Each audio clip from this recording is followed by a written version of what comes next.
Welcome to Have a Life Teaching, the podcast designed for educators who are dedicated to enhancing their teaching practice and creating a positive impact on their students' lives. In each episode, we'll dive deep into the world of education, exploring a wide range of topics related to curriculum, instruction, and assessment in K-12 schools. Together, we'll learn from the brightest minds in the education field.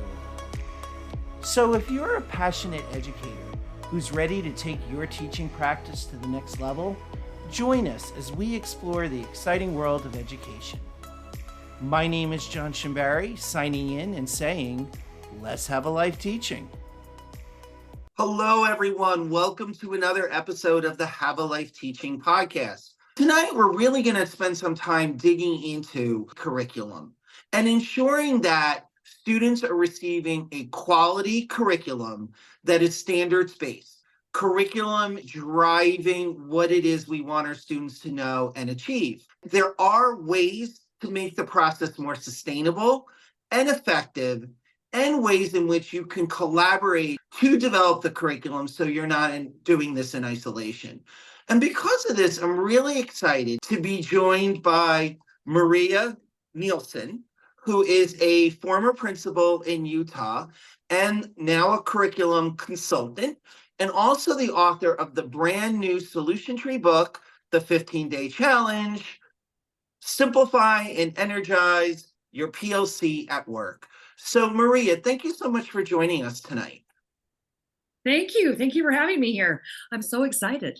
Excited to have you, Maria. And one of the things I always ask, how did PLC development, how did the development of quality curriculum become your area of specialty to prompt you to write this book?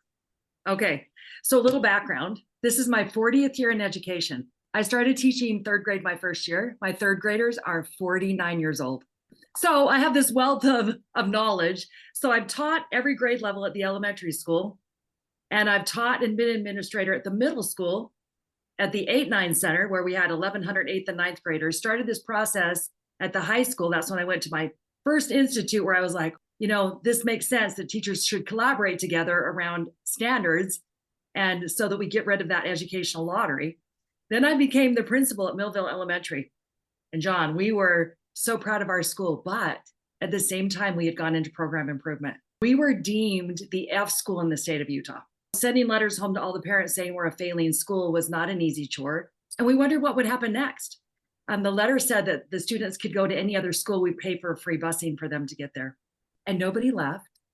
The teachers stayed, the students stayed, and we rolled up our sleeves and we got to work. And so I'm passionate about this because I have led it at every single level in education. And I've also been a teacher for the majority of my career. And John, the biggest problem as a teacher was sometimes I got lucky and I got on teams where we're like, oh yeah, let's do this. Let's figure some stuff out together. I've also been on teams in my career where it was like, hey, you do you, I'll do me.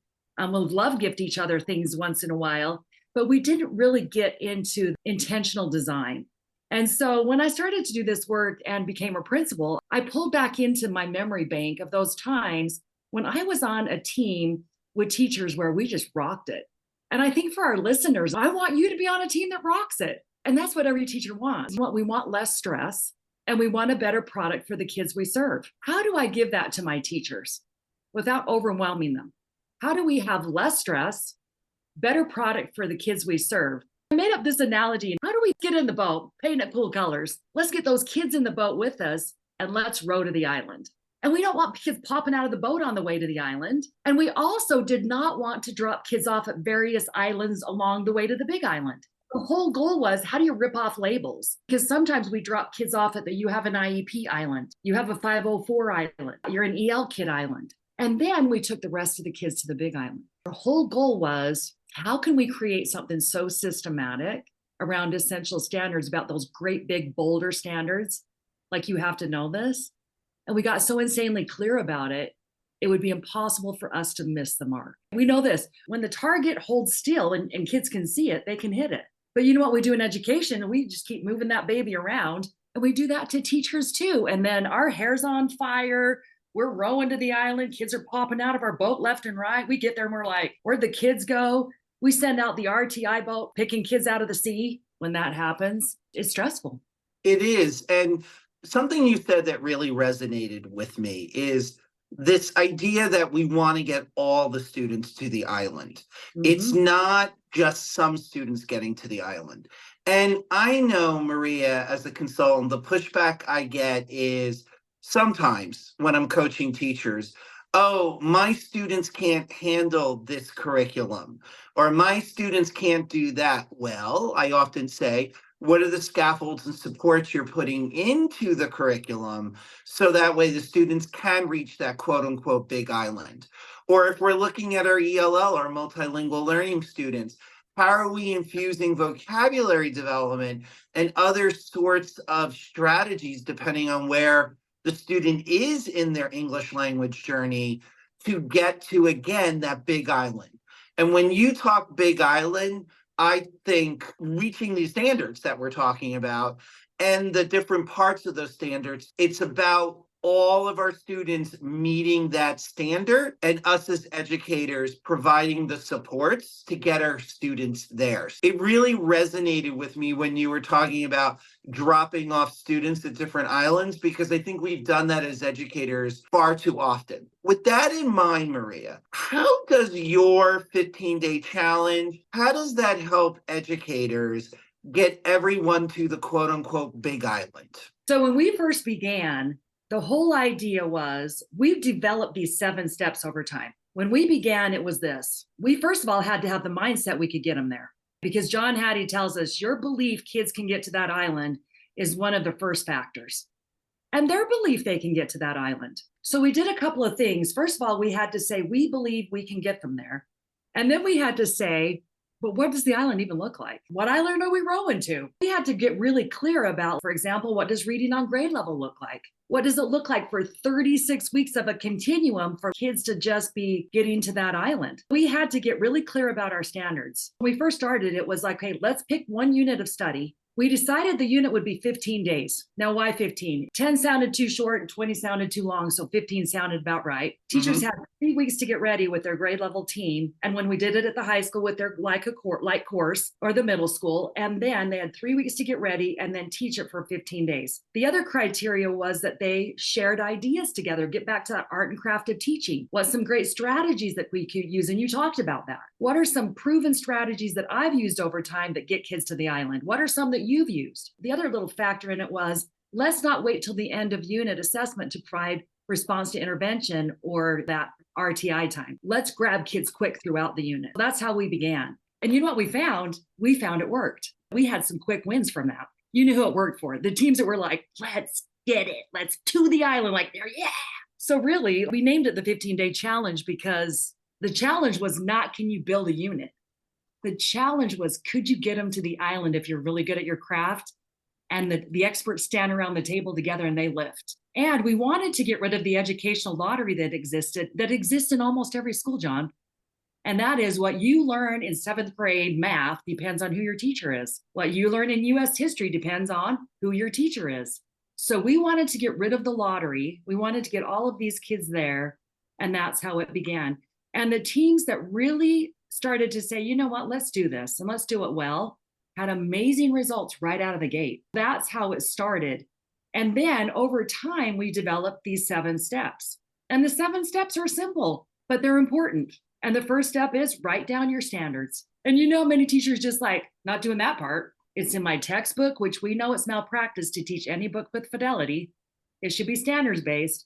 So we write down our standards with the idea that our textbooks are going to work for us, not we're going to work for them. Because I don't work for a textbook company, and all of them want you to teach their stuff with fidelity. If there was a perfect textbook company out there, you and I would tell everybody about it.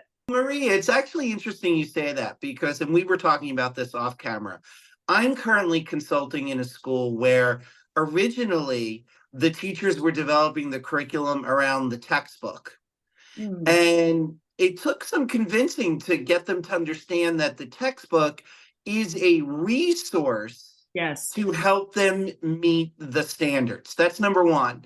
And number two, to your point about textbook companies, I mean, I'm glad that these resources are there, don't get me wrong, but they do tend to come into or go into a school saying, you have to teach this exactly the way it's presented in the textbook. But the problem is textbooks don't know our students the way we know our students. And sometimes we do need to tweak something to make it more engaging for students or to get students to access their background knowledge. Again, your standards, whether those are federal standards, whether those are state standards, should be driving what our units of study are, not the textbook. As you know, Maria, and I'm sure I'm preaching to the choir, what happens if the textbook goes away in a year or two? Somebody comes in and says, no, we're going to use this other textbook. You can't keep rewriting curriculum. That really resonated with me, focusing on the standards and then breaking those standards down into what the learning objectives are. That would be step one.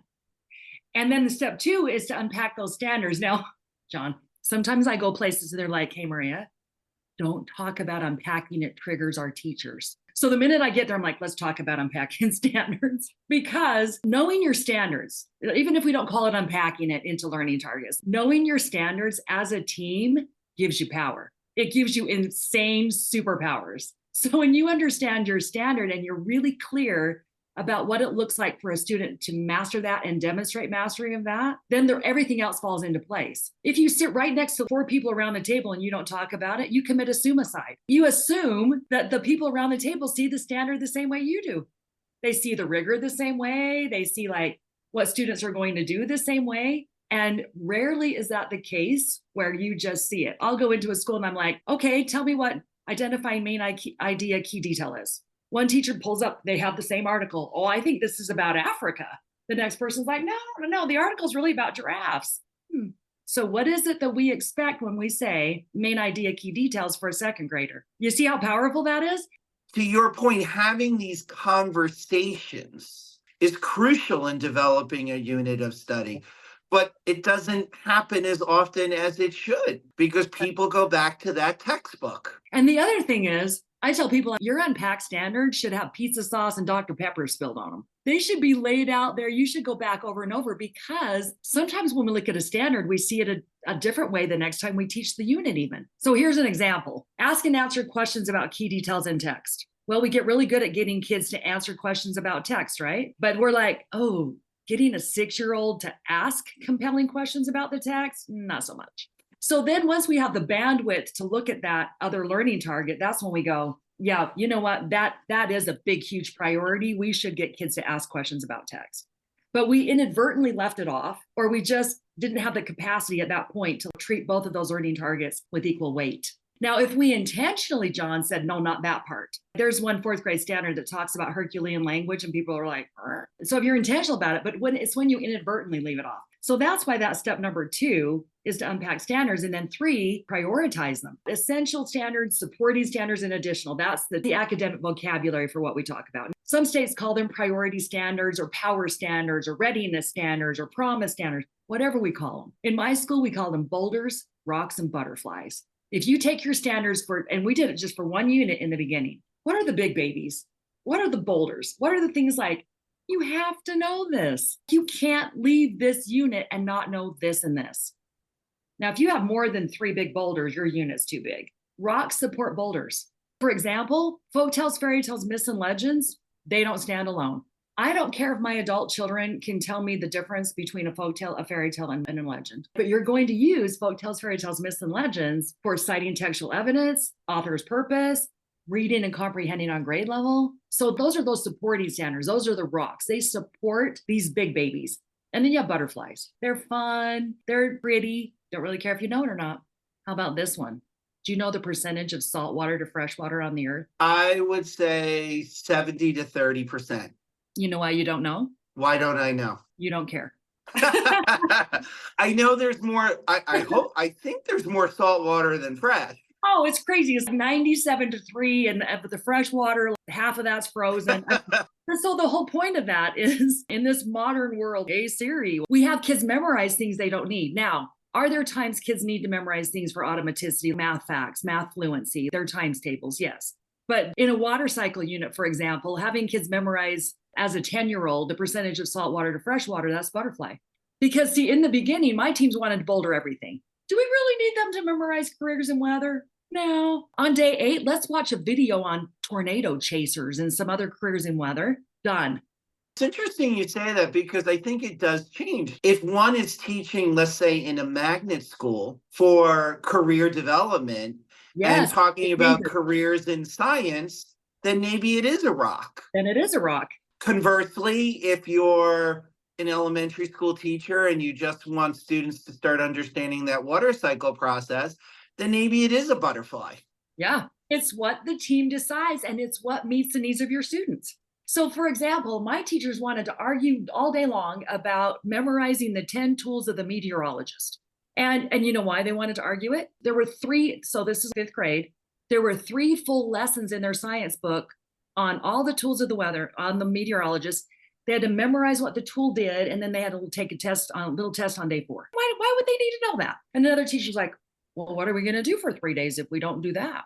All of this magnifies a lot of things bubble up when you start really talking about it. Let's make a sheet that has the 10 tools, a picture of it and what it does. Done. 3-hole punch, science binder, you're welcome. So we had to get really clear and have some conversations about what was important to us. And that's when things did get a little dicey, because then it was, we pressed on each other's thinking about some of our love projects, because some of them were based on things that really were butterflies. And you know what, John, I'm going to be honest. I was an exchange student in Japan when I was 14. So when I taught ancient world history at the middle school, I did this awesome Japan unit. We read Sadako and the 1,000 Paper Cranes. We put 1,000 paper cranes on the ceiling. Okay, now let's be clear. Did we need to put 1,000 paper cranes on the ceiling? No. At the elementary school, do we need to spend a week making paper mache raindrops for our water cycle unit? Probably not. So this is where my teachers started to say, we've taken all the fun out of education. Nobody's a fun sucker. I don't see anybody coming in with their clipboard saying, too much fun. We've got to put the fun back in it, but let's be clear about where we should put our energy and make those things of those big boulder standard fun. To your point, do we need to create this or make this? It's fun, but is it cognitively rigorous? How does one still have fun, but at a higher cognitive level? That resonates with me, what you're saying there, Maria, about what are butterflies, what are rocks, and what are boulders. Right. Okay, here's the other piece when I talked about less stress. When we try to teach all the boulders, rocks, and butterflies, all of them, that is literally that visual of full throttle to the island. Everybody's in the boat, hair's on fire. I'm going to get there. We don't have a school year. We have a school 9 months. And if you're a tested subject area, you have a school 7.5 months. So put your energy into places that give you back massive return. And the other thing is, when you're identifying standards, you're unpacking, you're prioritizing, and you're kind of pressing on your thinking a little bit, the process can also magnify your dysfunction as a team. So we started learning some of that. So let's go through these steps here. So we have write down your standards, which we know is super important, unpack them so you know what they even mean. Once you know what they mean, then you can prioritize them. Essential standards supporting additional. Boulders, rocks, and butterflies. Then your 4th step is to say, okay, what's our assessment plan here? What do kids have to do to demonstrate that they've made it to the island? We started with our end of unit assessment first to say, do they have to build something? Do they have to describe it? Do they have to compare and contrast? Do they have to critically analyze something through something they're writing? What is it that they need to do to say they can do this? So you begin with the end in mind. And when you get that assessment plan, and it's not just, we know it's in our book, yeah, we'll get to that when we get there. And so most teachers will say, let's just start teaching this unit. We'll figure out the assessments as we go along. And you know what I call that, John? I call that the zig and zag. You bust out past the reef, let's get it. And then you zig and you zag and you zig and you zag, and your textbooks pull you hither to and fro. And then you throw down anchor someplace you never even intended to be. So it takes all this energy that we don't need to be giving it. When you have this assessment plan in place, it gives you your coordinates to the island. See, so step 4, now you've set your coordinates. Because, if you just get off a few degrees, you're not even going to make it to the island you said you were going to. I like the analogy of your coordinates and the island, because other parlance, we might call those milestones. Right. along the way to see, are students making progress? Are they making enough progress? And to your point, what are we going to utilize as an assessment to prove that they are making that progress?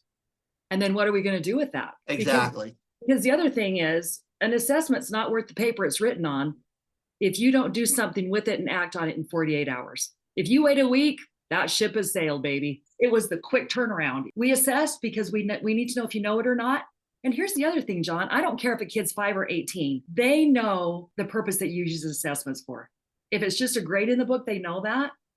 They also know if it's because your teacher, the teacher wants to know if you know it or not. And they know if adults have a plan. So for us, assessments were super important. They told us what kids knew and what they didn't, and it helped us make necessary instructional decisions and adjustments immediately. We had two types of assessments. You have those checks for understanding in every daily lesson. That's like a bullet point, release and bring them back. Instructional agility right within the lesson. That's that deepest form of assessment that Dylan Willem talks about. Those engagement strategies, those formative checks for understanding embedded in a lesson is all assessment. And then you've got your common assessments that are throughout the lesson. 3 days on common denominator, 5 questions. Do they know it? Do they not? Adding subtractions, 4, 5, 6 days. Little CFA, do they know it or not? Subtracting fractions. Now you put it all together, end of unit assessment. You can take your assessment pieces and you have all of those assessments and you say, okay, CFA 1, CFA 2, end of unit assessment. If they line up, there's your coordinates to the island. We got really good at doing our assessments and making them work for us instead of us work for our assessments. When you talk about these assessments and using assessments during the learning to check on student understanding, did you and your school build different strategies? I don't know if this is a later step, but did you build strategies to help those multilingual learners, help those IEP students to do better on their assessments? And then also conversely, or concurrently, I should say, if the assessments reveal that students had met the learning objective, did you build into your curriculum units in the planning what to do for extensions for those students? Absolutely, 100%. Okay, so what we did, I'll show you some examples of these. These are all in the book. Okay, and we, so you're on to the next step, John. You're right. You're just like preaching to the choir, baby. Okay, so we've got identify standards, unpack, prioritize, assessment plan, and then we collectively paced and designed our unit. And this is what's cool. We did it on a grid so you can see it. And we avoided doing 5 across because we wanted to move away from our mind going straight to Monday to Friday, teach all week, assess on Friday. We didn't want to do that. It just needed to be days in the unit. And then you can literally teach every year from your grid. And if your unit starts on Wednesday, day 1, day 2, day 3, weekend, 4, 5, 6, 7, 8, 9, 10, weekend, parent teacher conference, 11, 12, 13, 14, 15. And not every unit's 15 days. Some are 10, some are 20, some are, 6 if it's a block. So you just put your number on there. How many days is the unit going to take? Then what we did is once we did that and we had our standards written at the top, then you go through and you put your standard on every day. Or standards, it could be that you have a couple of boulders on one day or a boulder and a rock. And then we started to write these little bullet points down of these are your engagement strategies or checks for understanding in your lesson. Nice. So you can see it. And then digitize it and you color code it, you hyperlink it. And if you have 10 math units, you put them, let's say you have eight math units in Math 7, and you put all of them in one Google Doc, grid 1, 2, 3, 4, 5, 6, 7. There's your year-long pacing guide. And you just get the district calendar everybody's getting this time of year that has the 9 months, and you just put hashtag marks on when units begin and end. And so literally my teachers stopped creating a new calendar every year. They taught from their grids. So this grid, this collective designing and sharing all of those strategies happens on step 5. So you'll notice there's 4 steps before you just start planning a unit, and you get faster at it. In the beginning, it's pretty time consuming, but it's like riding a bike or anything. You're kind of wobbling, you're not good. Pretty soon you're just flying along. What's our standards? What have we unpacked? Let's prioritize these babies. Let's do our assessment plan. Where's the island? Where are these kids going? All right. What's some ideas we have? Open up all the materials. Get that stuff you got from your Aunt May. Lay that out here too. Hey, got some stuff over here from from this textbook, and I got this over here from that one. Here's our new textbook. Here's the one we had previously. And so my teachers laid it all out on the table. They put their materials in 3 stacks: boulders, rocks, butterflies. You've got all your stuff there. So when my 5th grade teachers did this, Shauna, Debbie, and Eric, they took all their stuff. They could have taught their water cycle unit. That was the first unit they decided to do together for a year. They had so much stuff. So they put it in these stacks. Now, I grew up on a dairy farm. You put all that milk in a bucket. What comes to the top? All the cream, baby. So again, this is where they started to say best strategies, best ideas. Hey, I have an idea how to do that. Hey, I've got this great resource right here. Hey, I've got a visual on that. And when those experts came around the table with all their strengths, great things started to happen. And that happened at every grade level, because together we're better. And then this is when they started challenging their thinking. How come we've demoted the word searches? My parents really like those. Well, because they're really not that efficient in helping kids critically think. So best ideas, best strategies, and then literally we just started to grit it out. This is where some of our listeners might be saying, ooh, I don't want to lockstep myself into that.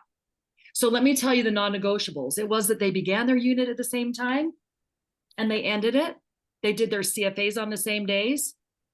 But if I want to do something a little different on these days, like it's my style, we can do things a little different on those days. I know we still have 2 more steps, but you're feeding right into a follow-up question I have for you, which is, when people push back, what are some of the main ways they push back? And I know one of the ways that I've heard when I've recommended developing a unit in similar ways to which you're describing, one of the pushbacks I get is, you're taking away my autonomy. You're not treating me as a professional, as an educated, college educated professional. But you just answered that right there when you were saying, yes, the non-negotiable is, this is how long this unit takes. You start on this day, you end on this day. But how you manipulate the resources, how the particular lessons within a unit are structured, the resources you use, that is still up to the teacher. The creativity is still there. It's just we're all rowing in the same direction. In the same boat. And here's the thing. We were so worried and so afraid of this autonomy thing. So worried in the beginning. But you know what's crazy is when they started sharing these ideas and then they started to look at their assessments, and you got this phenomenal result from your Algebra 1 kids, and the variable was you and your dang rapping. Well, pretty soon we're all like, just sing the rap into my phone, man. Started to learn from each other. And you know what's cool about that, John? Everything. Because you know what? When I know that I don't have to hold all the expertise, again, less stress. When we can do things together, we're having more fun. We're getting a better product. We let ourselves be vulnerable. We don't think we have to be super teacher. Parts and pieces of all of us combine together to make something really super cool. And so we called it the show me part. Show me what that looks like. Show me what you mean by that. We let ourselves be okay with saying, show me what that is. Show me what you mean by that. Our first grade team, hey, they're doing tallies to 5. And the teacher, you know what? I put popsicle sticks in baggies and I have them partner up. I put a number on the board. I set a timer and they go crazy. Well, that's different than the teacher next door that has one kid at a time come up and do tallies to 36 while the rest of the kids have an out-of-body experience. Baggie, they're like, oh, I wouldn't even think about that. Oh yeah, I have 1,000 of them. You want some? Like that. And I'm in my high school biology class and I've got a teacher that shares something with me that gets my kids to finally conceptually bring things together and see it. That's where the magic happens. And so I want teachers to get back to that art and craft of teaching, and my teachers did. Exactly. And the other thing that's beautiful about this process is, and I know that this depends on how much autonomy or leadership gives their teachers. Yeah. But if leadership just more or less says what the non-negotiables are, but then allows their teachers to do everything else, it also really helps teachers to be in charge of their own professional growth. Because even though we're developing a curriculum to make sure that our students reach the island, doing this kind of process where teachers themselves are creating the what they're going to teach and the how they're going to teach it is increasing their practice skills. 100%. Where's the time? How would you respond to that? I did tell you in the beginning, this does take a lot of time. I've seen teams that can do this 45 minutes once a week, but their time is protected. I go into schools and they're like, yeah, well, we have an early out day out every Wednesday for an hour, but people didn't really use the time wisely. And we went to the board, negotiated it for us to work together. But it turns into this. It turns into this loose coupling of anytime educators work together. We call it professionals collaborating together or professional learning community, whatever we're going to call it. So if it's an early out Friday, one Friday's faculty meeting.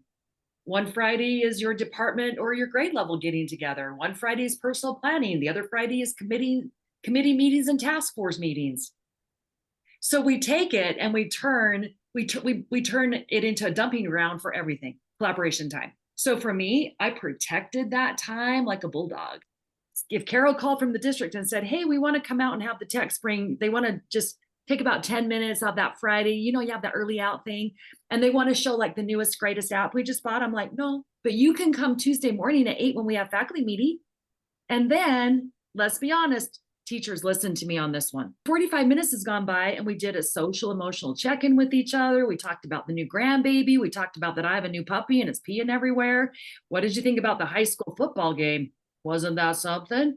And we talk about how crazy the principal is. And we talk about everything twofold, like I'm going to protect your time. And then teachers, we wrote collective commitments on this stuff. Our listeners need to know my teachers did come up with collective things that they agreed to do together.